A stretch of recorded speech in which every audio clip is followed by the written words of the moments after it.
Thanks everyone for coming. We're going to get started. We got a lot of great info for you today. I really need a gong. Yeah. Hey guys, we're going to get started. So if you guys can find a seat if they're available. So thank you all for coming. This is an exciting meetup because every time there's more people here, and I love the high growth and the interest in chatbots and AI and just how we can get things done in this domain. And it's everywhere. It's Microsoft, it's Google, it's small startups, it's Facebook, Amazon.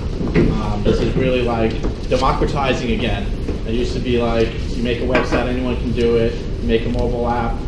Well, now it's getting a little harder, and then everything, like the bar keeps getting raised, right? If you want to make a fancy app now, it's tough to compete. It's a lot of money. You got to have a Super Bowl ad. Probably need funding before you have a Super Bowl ad. You're not going to do a garage startup and have a Super Bowl ad.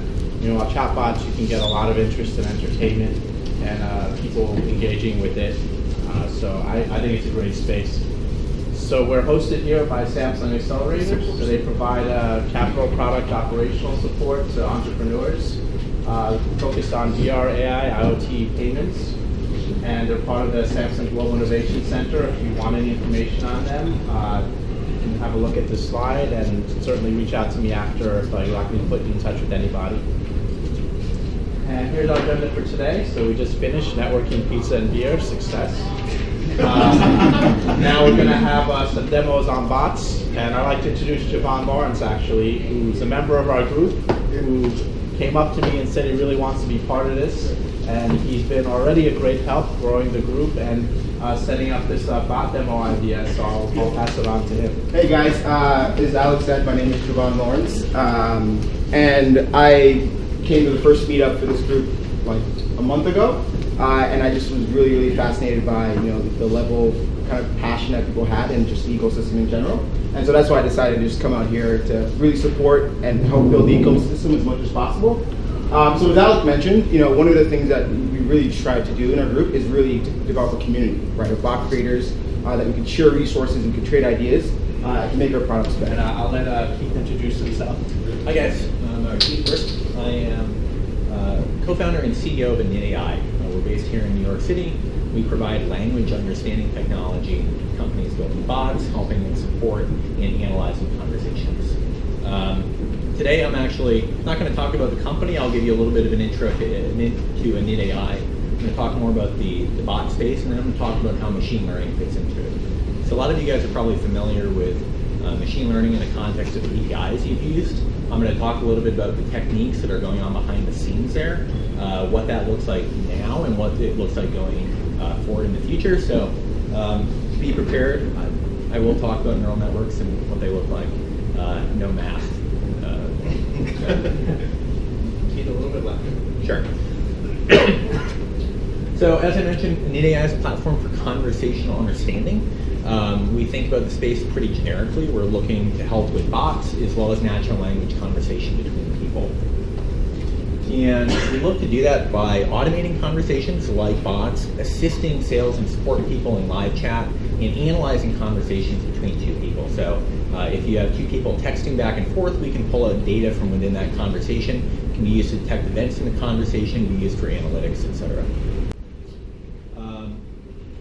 You guys are into bots though, and the shift towards natural language conversation between people and businesses has been going on for a while.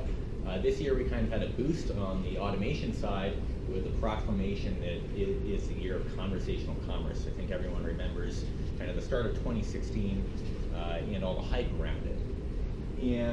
But the idea behind talking to a computer is not new. It's been going on since Star Trek back in the 60s. How it's been implemented has changed over time though. So one of the first chatbots was Eliza in 1966. All procedural, used tricks to kind of understand what people were saying and then respond to them based on heuristics to kind of give clever responses that seemed interesting. It was a psychiatrist too, so it could just keep asking you questions and kind of get away with it. More recent, the biggest chatbot ever is probably Smarter Child. This was on AOL Instant Messenger around 2000. And their user base got to 8 million users. Like they had a huge volume of the AOL Instant Messenger traffic. Again, all procedurally based. It wasn't Eliza, but it was still kind of rules-based, offered services in all kinds of arenas. And then more recently, you've seen interactive assistants, Siri, Google Now, Cortana. These, if you think about them, they are essentially bots. They're just voice bots. Now they're more interesting in that the capabilities are becoming a little bit greater as you get into these assistants. This year has been interesting though, because everyone started seeing all the advances in machine learning and using terms like AI-powered cognitive computing. Thanks IBM for making that, and learns from you. These kind of terminologies to describe what was powering the bots behind the scenes. The fact is, computers don't think yet though, so it's kind of BS. Bots are really made with things that look like this. So on one side you have kind of drag and drop tools for simple use cases. There's many companies trying to approach this space. One of them, at least one of them is here in New York. And then you have developer tools. So you have programming combined with APIs to try to understand natural language. And that's really how the bots today are being created, with very few exceptions. It's not machine learning all the way, it's programmatic tools. I'm going to primarily focus on the developer tool side because that's where the machine learning is coming in. And initAI is a platform that seeks to serve those kind of folks.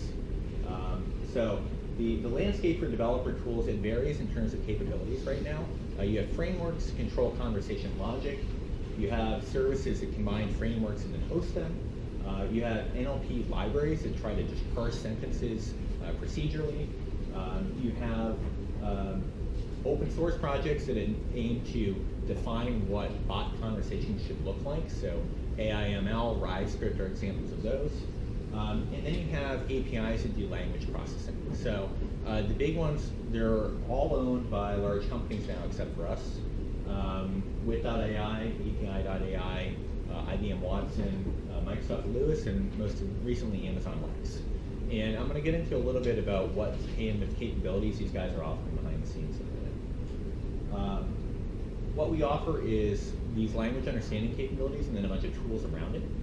So tools to manage conversation state will host, although you can host it on your own as well, and then connections to messaging. But primarily, like, our value add is packaging all this together. And once I talk with machine learning, you'll kind of see where we're headed on that front, and why we package it all together.